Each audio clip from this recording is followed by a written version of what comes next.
pagi Sobat Saber. Alhamdulillah pada pagi hari ini kita punya kesempatan untuk mengganggu beliau berdua, Pak Camat Sanan Wetan dan Pak Dokter dari UPTD Puskesmas Sanan Wetan. Mungkin di ngobrol kali ini agak istimewa karena kami ingin tahu yang nanti bisa disampaikan ke masyarakat tentang perkembangan yang lagi menjadi apa Pak ya istilahnya menjadi beban bersama untuk diselesaikan bersama, yaitu tentang perkembangan COVID-19 khususnya di Kecamatan Sanan Wetan. Dan mudah-mudahan nanti hal ini bisa tersampaikan ke masyarakat dan bisa menjadikan masyarakat lebih aman, lebih mengamankan diri masing-masing, karena kalau harus ke gugus tugas ya terlalu berat karena luas wilayah Kecamatan Sanan Wetan ternyata paling luas gitu Pak dibandingkan dengan 2 kecamatan yang lain. Menurut catatan yang saya cari itu untuk Sanan Wetan ternyata luas wilayahnya adalah 12,15 km dengan 7 kelurahan dengan jumlah penduduk yang juga paling banyak sehingga memerlukan energi tersendiri. Baik Pak Camat Heru Eko Pramono SSTP dan Pak Dr. Trianang Setiawan, kami nanti ingin mencari tahu lah istilahnya Pak atau istilahnya nanti informasi-informasi ini mungkin dari Pak Camat dulu. Pak Camat ini sampai sejauh ini kira-kira bagaimana Pak perkembangan COVID-19 di Kecamatan Sanan Wetan? Oke, terima kasih teman-teman. Apa nyebutnya saya ini ya? Ya dari Kim bisa Pak, dari Kampung Cyber bisa. Ya, terima kasih teman-teman dari Kim Kampung Cyber. Iya. Ya, Asabri Ngedok. Alhamdulillah pagi hari ini kami bisa sedikit menyampaikan beberapa hal kaitannya dengan dinamika perkembangan sebaran COVID-19 khususnya yang ada di wilayah Kecamatan Sanan Wetan. Ya.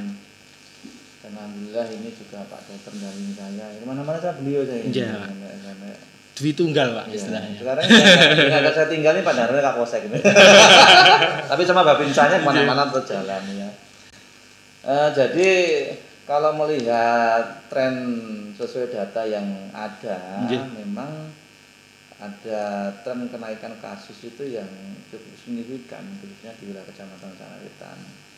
Kalau sempat tadi pagi saya ngerekap itu mulai tanggal 1 sampai 7 itu 1 minggu ini rata-rata kenaikannya itu hampir 6,9%. Ya. Luar biasa Pak kenaikannya. Luar biasa, bahkan puncak paling tinggi itu tanggal 23 itu hampir 22%. Ya, dari 207 tanggal 2, tanggal 3-nya naik 268. Ini artinya apa? Data-data ini sebetulnya data yang tidak senyatanya kalau kami menilai begitu. Jadi puncak gunung es ini masih ada. Ya. Karena memang perkembangan dinamika ini luar biasa cepatnya. Data ini kan diinput di pool atau dijadikan satu disentralkan di dinas kesehatan, tetapi inputnya kan dari mana-mana. Ya. Dari puskesmas ada, dari rumah sakit rujukan ada, ya, dari laboratorium termasuk mungkin di luar Blitar juga ada. Ya. Ini kan dan belum tentu juga itu bisa terinput dengan cepat karena memang ya prosesnya kita harus ada check and recheck, jangan sampai kemudian asal masukkan data ternyata tidak sesuai dengan kenyataan sebenarnya.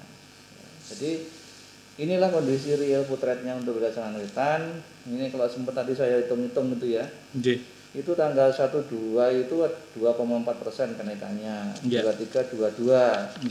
Kemudian 34 0,7%, 45 7,21, 56 7,02, tanggal 67 itu 9,27. Jadi puncaknya kemarin 1 minggu itu tahun baru kemarin itu ada di tanggal 2 dan 3 yang kurang lebih 22%.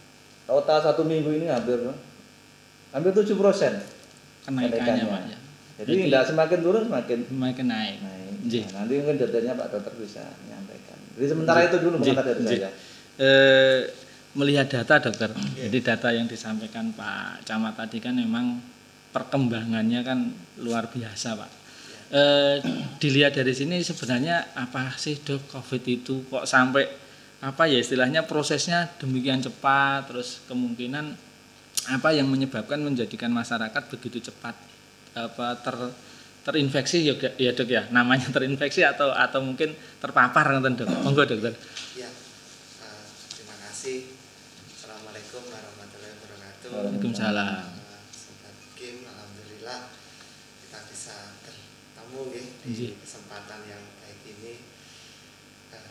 Jadi ya ini kita sudah 1 tahunan kita berjuang terhadap COVID-19 ini. Jadi ya namanya adalah COVID-19 atau Corona Virus Disease karena ditemukan di 2019, jadi namanya adalah 19. Pertama kali dia di China, di kota Wuhan waktu itu. Jadi dia masih famili dengan coronavirus. Jadi namanya corona, jadi kalau dilihat di mikroskop itu dengan ukuran itu dia bermahkota, jadi cantik ya. Cantik tapi mematikan dok. Cantik tapi mematikan dan menjengkelkan. ya. Sebenarnya ini merupakan famili dari coronavirus yang sebelumnya sudah kita kenal, jadi yang dulu itu adalah penyakit SARS, flu burung di tahun 2002, yang itu penularannya adalah dari unggas dan bisa menular ke manusia. Kemudian juga pernah pada waktu itu MERS-CoV namanya, itu juga atau flu unta atau flu Timur Tengah, itu jadi yang di tahun 2012. Jadi nah ini merupakan virus generasi baru dari coronavirus. Jadi dia jadi ya seperti pada saudara-saudaranya, famili-familinya. Jadi dia gejalanya adalah penyakit flu, jadi ya dari ada demam, kemudian juga penyakit-penyakit di gangguan pernapasan. Jadi berupa batuk, pilek, nyeri tenggorokan dan sesak nafas. Tetapi semakin berkembangnya juga, dulu mungkin pendapat para ahli kok kadang gejalanya ada yang gangguan pencernaan diare, terus ada yang gangguan hanya merasa lemes, nyeri-nyeri sendi. Dulu ini nggak mungkin karena itu, tapi setelah kedepannya ternyata dia virus ini tuh punya 1000 wajah, punya gejala yang macam-macam tidak hanya seperti yang gejala flu itu saja. Itu. Nah, kadang sekarang sakit diare, demam, dicek ternyata PCR-nya, swab-nya positif. Sakit itu jadi sekarang. Sakit itu jadi sekarang. Jadi ya pada prinsipnya seperti itu. Dan dia adalah jenis virus yang zoonosis Jadi awalnya ditularkan dari hewan ke manusia. Tapi yang agak yang ininya lagi, dia bisa menular dari orang ke orang. Ya, itu. Dan ya ini lanjut lagi penularannya adalah bisa secara langsung maupun tidak langsung. Kalau secara langsung adalah melalui droplet. Droplet itu berarti percikan ludah. Iya, percikan kita. Jadi pada saat kita bicara, bersin, batuk, menyanyi, itu kan kita mengeluarkan tanpa sengaja mengeluarkan. Nah ini kalau tidak menggunakan masker, tidak jaga jarak, bisa menularkan ke orang lain. Dan yang kedua adalah secara tidak langsung. Sebenarnya namanya virus itu dia harusnya butuh inang atau butuh untuk hidup. Induk ya. Tapi yang COVID ini unik Pak. Jadi dia bisa nempel di benda atau permukaan yang terinfeksi ini. Virus ini bisa bertahan beberapa jam bahkan beberapa hari. Jadi tergantung tergantung medianya Dok berarti ya. Itu kertas, logam, plastik maupun suhu dan kelembapannya. Iya. Jadi kenapa juga salah satu pencegahannya adalah dengan cara disinfektan. Cuci tangan. Iya. Kita megang apa. Ya. Itu yang. Jadi memang virus ini luar biasa, cerdas, sehingga kita pun terkadang untuk ngatasi juga perlu hal yang luar biasa Pak. Nah ini kalau tidak ada kerjasama mungkin kan juga tidak akan cepat terselesaikan atau cepat teratasi. Namun demikian ketika itu hanya dibebankan kepada bapak-bapak ini kan juga tidak mungkin Pak. Nah, ini kata Pak Camat akhirnya. Bagaimana atau optimalisasi apa yang sudah dilakukan dari pemerintah kota khususnya Kecamatan Sanwetan di dalam mencegah upaya-upaya penyebaran virus ini di masyarakat Bapak? Jadi sebenarnya kalau ditanya seperti ini ya kita ini sudah dari A sampai Z ya. Ibaratnya berdarah-darah Pak. Ya, sudah kita buaya kita lakukan. 1 tahun ibaratnya enggak berhenti atau istirahat Pak Camat. Bahkan dulu diinisiasi oleh pihak kepolisian kan kita membuat kampung tangguh sampai hanya 1 kelurahan 1 ya. Sampai akhirnya kemudian dengan berbagai kondisi kita komunikasi dengan pemerintah akhirnya sampai tingkat RW. Kita lakukan itu. Ya, terus kemudian safari Jumat yang kita setiap Jumat kita lakukan juga kita ada edukasi di situ. Termasuk juga setiap momen kesempatan waktu yang ada itu kita selalu mengingatkan masyarakat katanya dengan prokes.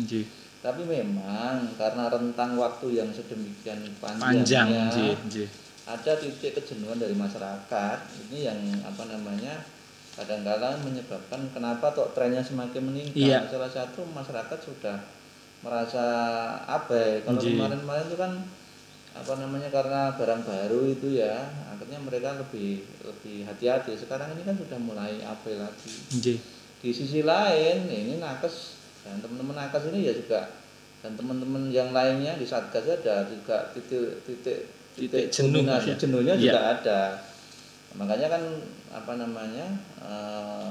meskipun itu sebetulnya tidak boleh ya harus selalu dan semangat untuk bersama-sama melawan sebaran COVID itu. Yang sekarang ini yang kalau di Kecamatan Sanwetan ya kita bukan bebankan ya kita titik ungkitnya itu ada di ujung tombaknya sekarang di masyarakat. Bukan lagi di aparat sudah. Karena kalau kemarin belum banyak kasus kita lebih bisa fokus Pak. Untuk mengedukasi, mentreatment, tracing dan lain-lainnya itu bisa lebih fokus. Tapi sekarang sudah banyak kasus. Ini akhirnya pikiran tenaga teman-teman Satgas ini kan termasuk di dalamnya adalah nakes dan juga jajaran samping TNI Polri ini terpecah pikirannya. Makanya sekarang ini kalau kemarin tuh saya sama Pak Dokter sama Babin itu mesti kalau ada sudah bebas isolasi itu kita mesti datang masyarakat sendiri. Kita motivasi mereka ya, tapi akhir-akhir ini agak kita kurangi karena apa ya? Tenaga kita habis di tempat yang lain, nanti hanya itu saja. Tenaga kita juga harus kita eman gitu loh ya. Karena tentunya semakin lama ke depan ini kan tantangannya semakin besar. Makanya ya sekali lagi ya kita berharap masyarakat ayo dong kerjasama, jangan semuanya dipasrahkan ke aparat, ke nakes, ke teman-teman Satgas. Kita akan berhasil itu. Satgas sama itu berapa sih orangnya itu? Sedangkan masyarakatnya banyak gitu. Dengan luas wilayah di 7 kelurahan. Sedangkan camatnya 1. Kepala kesmanya 1. Itu harus terbagi 7 kelurahan. Makanya kayak begini saya seneng ini. Masyarakat ini luar biasa. Ini selalu bikin kejutan itu. Media begini, nanti kita blow up, kita sosialisasikan sudah melalui media apapun kita lakukan.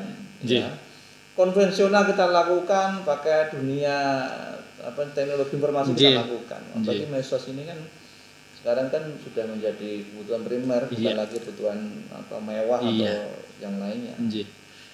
Jadi apa yang disampaikan Pak Camat tadi Pak Dokter, tentunya mesti menjadi satu motivasi tersendiri bagi masyarakat. Nah, hal sederhana Dokter, ini hal sederhana. Sebenarnya di masyarakat itu kan harus ada langkah kecil dan langkah sederhana yang bisa dilakukan. Dan itu kalau bisa kan dimulai dari keluarga, Dok. Lingkungan terkecil kan keluarga, Pak Camat nggih. Nah, itu kira-kira hal sederhana yang paling Dok, paling ringan sehingga masyarakat nanti secara secara mudah teredukasi itu apa, Dok? Langkah kecil saja di keluarga, dan itu setiap keluarga pasti mampu. Nah, kalau dimulai dari keluarga kan mudah-mudahan kan gitu, Dok. Mudah-mudahan nanti kalau di keluarga saya katakanlah nanti yuk kita mestinya minimal ketika kita beraktivitas di rumah itu seperti ini. Nah, kalau setiap keluarga nanti semuanya seperti itu kan proses penyebaran bisa ditekan, Dokter. Monggo Dokter, kira-kira apa itu? Iya, betul sekali Pak. Jadi garda terdepan atau kunci untuk memutus mata rantai penularan COVID ini adalah dari masyarakat. Dan yang paling kecil itu adalah dari keluarga. Itu menurut saya yang paling penting. Kalau dari kami, dari kesehatan itu garda terakhir. Sebenarnya insya Allah masyarakat ini, Sobat Kim ini sudah banyak yang paham. Yang pasti yang pertama harus kita pahami dulu penularannya. Tadi sudah saya sampaikan, penularannya itu adalah bisa secara langsung maupun yang tidak langsung tadi. Jadi apabila keluar rumah, yang pertama jadi ya seperti dulu lagi. Jadi apabila tidak mendesak jangan keluar rumah. Jadi ya mungkin karena tadi Pak Camat menyampaikan sudah jenuh, sudah lama akhirnya. Apa kurang hiburan Pak Camat? Biasanya kurang hiburan. Apabila tidak mendesak maka jangan keluar rumah. Kalau keluar rumah misalnya karena pekerjaan dan yang lain-lain, nah itu masker itu hal penting, wajib dipakai dan digunakan secara benar. Jadi menutup hidung dan mulut, dan sekarang kan rekomendasinya adalah yang pakai kain 2 lapis ataupun yang pakai masker bedah. Jadi yang lain sebaiknya jangan. Kemudian juga apabila sudah dipakai lebih dari 4 jam atau 6 jam, nah itu untuk dicuci maupun diganti. Itu yang pertama adalah masker, karena kan penularannya melalui droplet. Jadi kalau kita ngomong, kita batuk, kita bersin, aman, tidak dan menular ini orang pun lain. Dan kita protokol, Dok, karena juga nggak melepas masker sekali. Itu. Terus yang kedua adalah mencuci tangan. Karena kan itu tadi penularannya bisa secara tidak langsung. Permukaan kita nggak tahu, di gagang pintu, di benda-benda di meja, di kursi yang kita sentuh ini. Ini kan bisa jadi nempel di tangan kita. Jadi karena virus COVID ini juga sama dengan virus yang lain, dia takut sabun, takut sebenarnya kan sederhana Pak, Pak ya sebenarnya. Tapi karena masyarakat yang tidak disiplin, masyarakat yang abai, itulah akhirnya perkembangannya cepat. Nah ini mudah-mudahan Dokter dengan informasi kan sederhana sekali Pak. Ternyata takut sama sabun, takut sama hand sanitizer. Jadi penekannya di situ Dok ya. Jadi itu. Nah, jangan menyentuh, kan dia masuknya port entry yang masuk ke dalam tubuh orang yang sehat itu kan melalui saluran mukosa, yaitu mukosa dari mulut, dari hidung, dari mata, dari telinga. Tangan kita ini aktif memegang ini. Tangannya aktif. Kalau mau megang cuci tangan dulu. Itu juga penting. Itu yang harus Sobat Kim, teman-teman untuk dipahami. Terus yang ketiga adalah menghindari kerumunan. Jadi menjaga jarak, dan jadi sebenarnya ya simpel itu saja, teman-teman sudah luar biasa. Untuk memutus mata rantai penularan ini. Dan misalnya ada yang merasa sakit, batuk, pilek, demam, ya sakit-sakit seperti flu. Kalau dulu kan kita biasa. Nah, ini mohon untuk isolasi di rumah. Ya, jangan keluar, jangan sementara, jangan bekerja, jangan keluar rumah dulu, isolasi, minum obat dulu. Kalau misalnya belum sembuh, maka segera ke fasilitas kesehatan. Jangan memaksakan diri untuk bekerja. Jadi terus begini Dok, kabar terakhir atau beberapa waktu yang lalu vaksin ini kan sudah sampai di Indonesia, sudah tersalurkan kan, tersalurkan tapi masih di provinsi Dok ya. Nah kira-kira Dok dan Pak Camat, mungkin masyarakat di Kota Blitar itu apakah dalam waktu dekat itu kapan bisa mendapatkan, terus apakah ada skala prioritas di dalam mendapatkan vaksin itu, begitu Dok kira-kira? Alhamdulillah. Jadi kalau tidak kemarin vaksin yang dari Sinovac tahap 2 sudah sampai di Indonesia dan kemarin juga sudah sampai di Surabaya. Jadi semoga dalam waktu dekat ini jadi nanti kan rencananya akan kita bagi menjadi 4 tahap.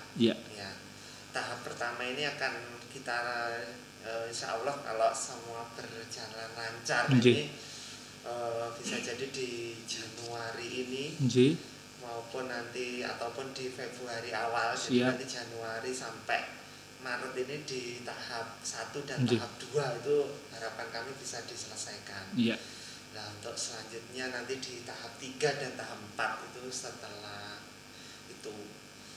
Jadi betul, jadi nanti akan ada skala prioritas. Jadi yang tahap 1 nanti yang pertama dari tenaga kesehatan maupun yang tenaga yang menunjang di fasilitas kesehatan aja menunjang, misalnya dari cleaning service, dari petugas laundry, dari dapur, itu kan juga dia.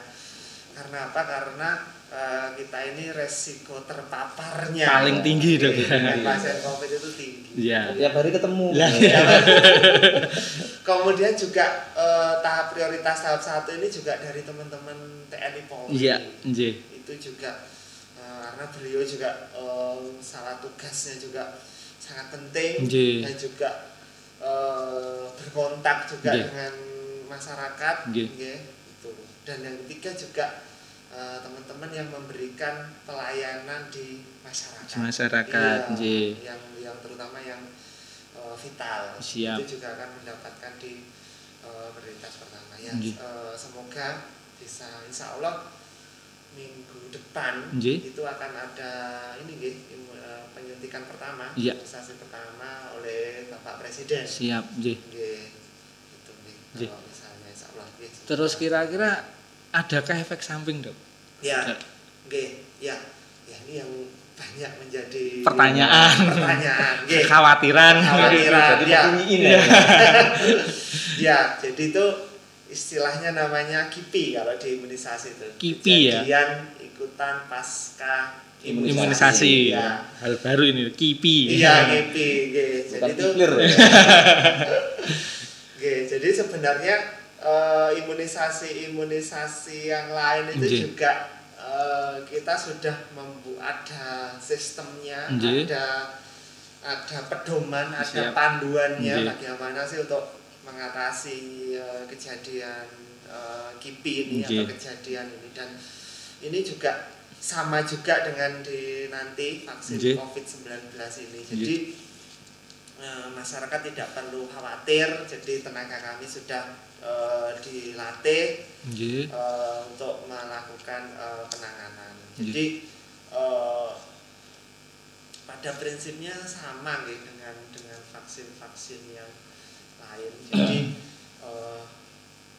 insya Allah sih minimal efek sampingnya, jarang sih. Jadi kan istilahnya aman. Insya Allah. Jadi kan itu vaksin ini yang pertama kan sudah dari uji coba tahap 1, tahap 2 dan kemarin tahap 3 sudah selesai, alhamdulillah aman. Dan sekarang kan masih dari itu. Dan yang kedua nanti kan akan mendapat persetujuan dari yang ahlinya BPOM. Di situ kan ada tenaga ahlinya yang kalau memang di situ aman, insya Allah nanti BPOM ini dia akan mengeluarkan rekomendasi. Nah itu, jadi masyarakat tidak perlu khawatir. Nah terkait efek samping ini jarang, tapi ya mungkin ada. Efek sampingnya apa saja? Yang pertama bisa jadi gejala ringan. Gejala ringan itu bisa semelengat nanti ya. Semelengat terus kemerahan, terus agak bengkak, itu juga wajar. Terus kemudian juga ada keluhan yang demam semelengat tadi seperti itu. Dan yang terakhir bisa juga terjadi yang namanya ini shock anafilaktik itu. Tapi sangat jarang sekali kasusnya.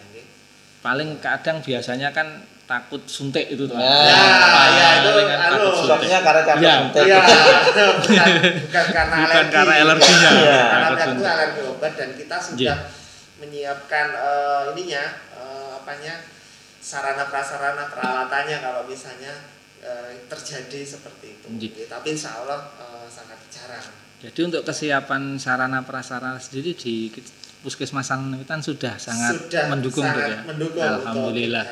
Jadi bagi masyarakat Kecamatan Sanwetan nanti nggak usah takut divaksin. Dom suntik ya kecil dok ya. Gitu. Karena domnya manusia bukan domnya sapi. Apa tuh Pak Camat? Jadi di Kecamatan Sanwetan tuh kemarin kan juga luar biasa support dari pemerintah kota sendiri Pak. Jadi masyarakat yang terkonfirm terus kemudian harus isolasi itu ternyata kan pemerintah kota tidak kok wis karepmu kan tidak. Sampai tersupport bahwa wis awakmu gelem isolasi, masalah makan sudah dicukupi. Nah, ini untuk bisa seperti itu alur atau mungkin harus bagaimana untuk bisa mendapatkan itu Pak Camat? Ya, jadi kalau sesuai dengan SOP yang ada, begitu ada warga kita yang dinyatakan confirm, kita kan dengan teman-teman nakes itu termasuk dalamnya adalah perangkat kelurahan, karena ya biasanya kalau rumit-rumit itu biasanya disebuli sama Pak Lurah gitu.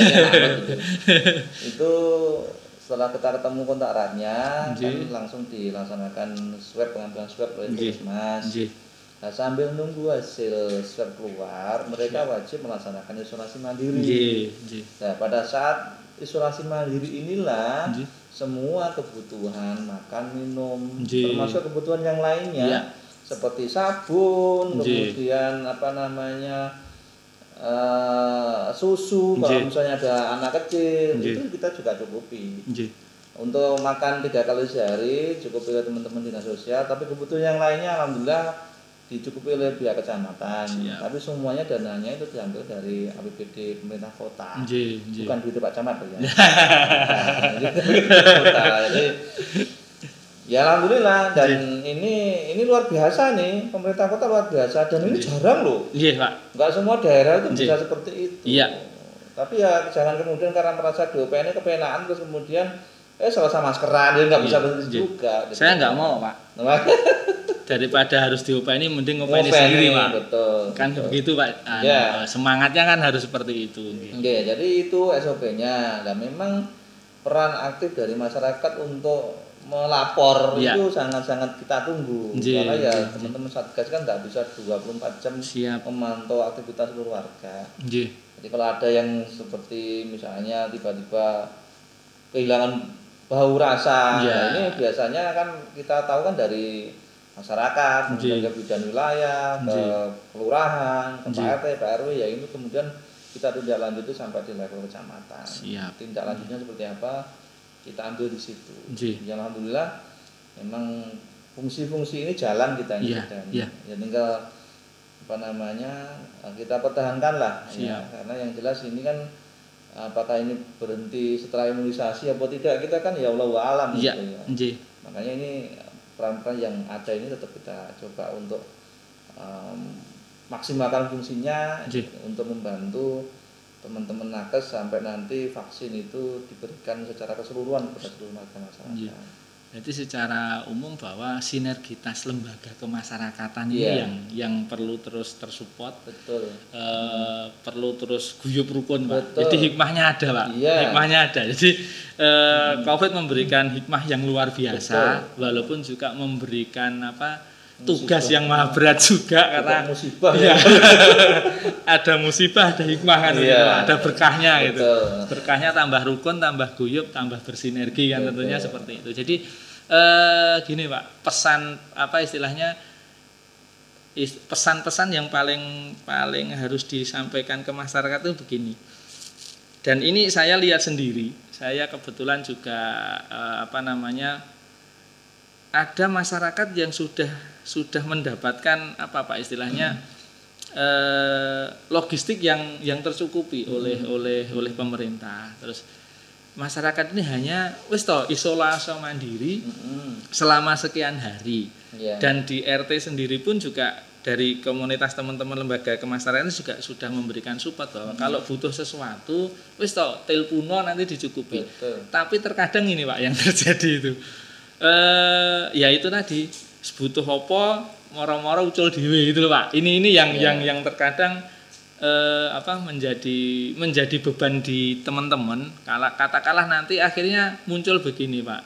Wis aku iki arep ngene ora oleh, aku iki arep ngene ora oleh, kok terkesan dikucilkan. Lah, ini mungkin apa Pak yang menjadi harapan Pak Camat untuk bisa ke masyarakat dulu dengan hal-hal seperti ini. Jadi sebetulnya bagi kita ya satu dan mendalik jangan sampai ikut isolasi ya. Jadi bagi teman-teman yang diisolasi itu ya luar biasa. Siap. Stresnya dan sebagainya luar biasa. Iya.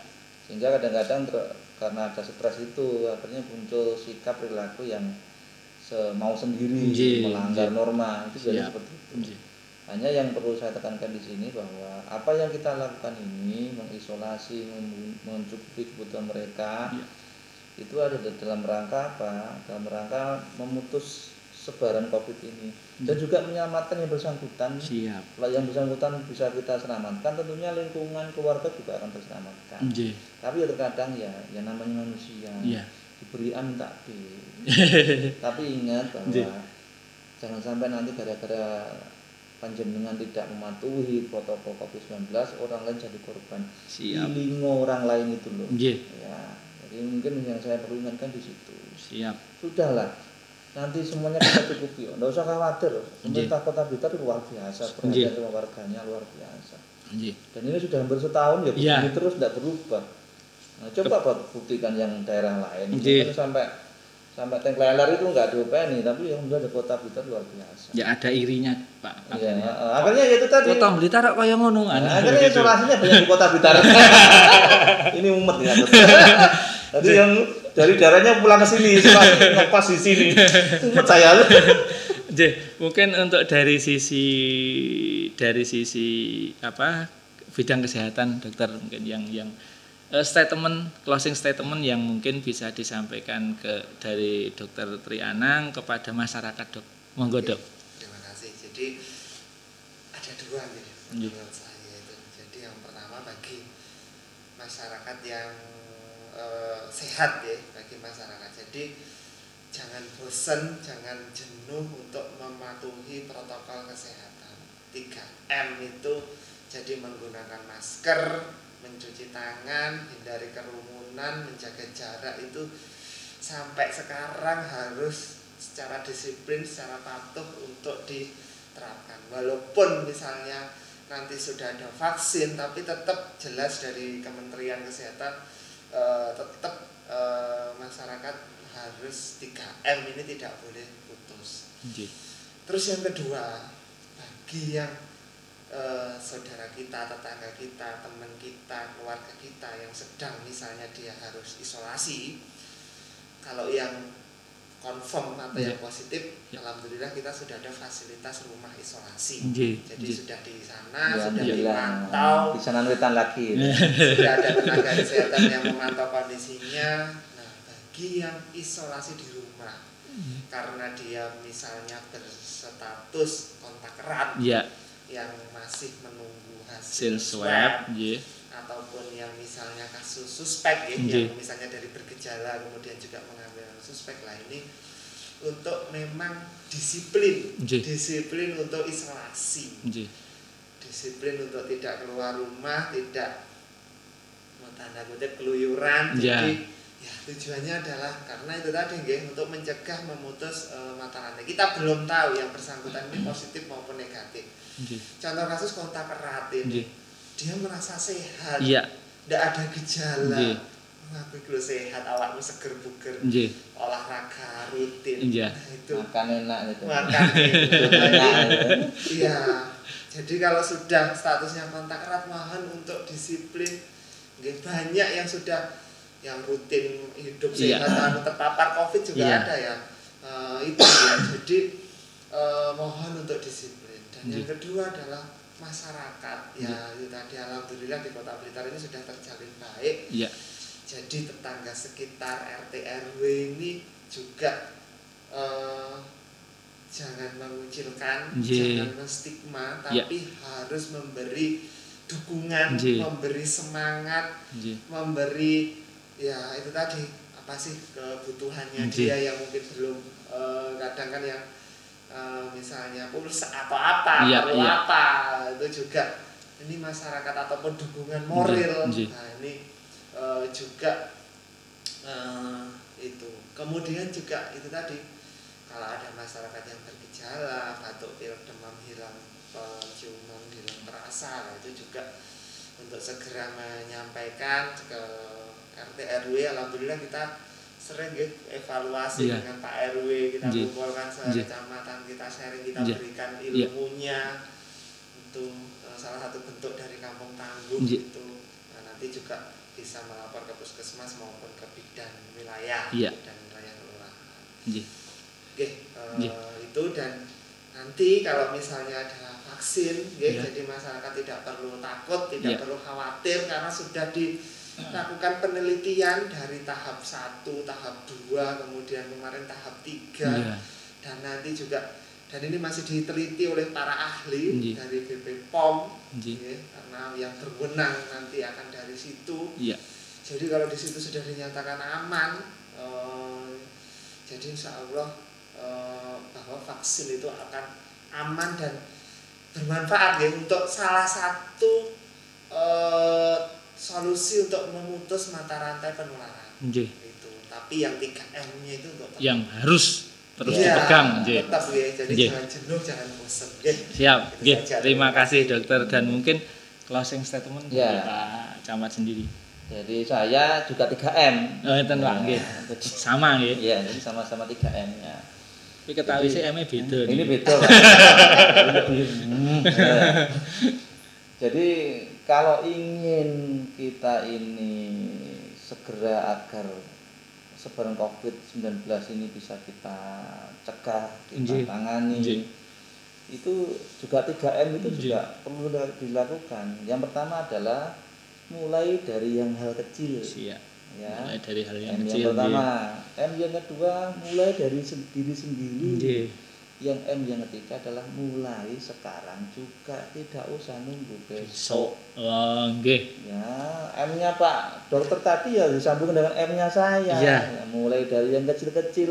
Cuci tangan ini zaman kecil. Kita masih bayi diajari juga. Ya, mulai dari diri kita sendiri, jangan nyuruh orang lain kalau diri kita juga belum. Kalau kita sudah menjalani 3M-nya Pak dokter, insya Allah semuanya pasti akan, tidak usah diteriaki, sudah jalan. Yang terakhir adalah mulai sekarang juga. Ini penting. Tidak usah nunggu kalau sudah sakit. Sudah orang lain saja yang sakit. Kita tidak usah ikut-ikutan sakit. Pada sakit itu tidak enak. Walaupun di apa istilahnya sakit diupeni. Itu kan tidak enak. Enggak enak kan katanya. Mending sehat. Siap. Dan yang terakhir ya, ikhtiar lahir sudah kita lakukan. Banyak. ikhtiar batin juga harus kita lakukan. Apa itu? Jangan putus untuk berdoa. Siap. Memohon pada Allah Subhanahu wa taala agar makhluknya yang beliau ciptakan di dunia ini untuk menginginkan kita itu agar ya Allah, ini makhluk jenengan ini sudah cukup menyusahkan kami. Mohon jenengan kembalikan, jenengan angkat kembali ke asalnya, sehingga kita bisa berkehidupan normal kembali. Siap. Jadi itu dari saya. Kalau Pak Dokter punya 3M, saya juga punya 3M. Siap. Itu.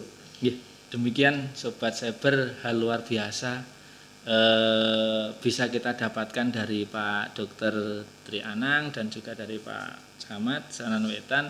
Mudah-mudahan ini menjadi, kalau zaman dulu itu kan nganggapnya menjadi pusaka, Pak. Pusaka untuk kita bisa melawan sesuatu. Jadi apa yang sudah disampaikan beliau berdua, monggo sekali kita perhatikan sehingga Kota Blitar akan segera bebas dari COVID, khususnya Kecamatan Sanwetan. Dan hal penting bahwa COVID bukan aib, tapi ini juga harus segera terangkat. Tapi poinnya adalah bagaimana Sobat Cyber semua bisa mengaplikasikan pada diri sendiri. Tidak usah berpikir orang lain kalau belum berpikir ke diri sendiri. Demikian, terima kasih Pak Dokter, terima kasih Pak Camat, sampun ganggu wekdalnya, kita ngerepoti, tapi mudah-mudahan nanti bisa bermanfaat bagi masyarakat. Sampai ketemu lagi di ngobrol yang lain, salam literasi, salam kreatif.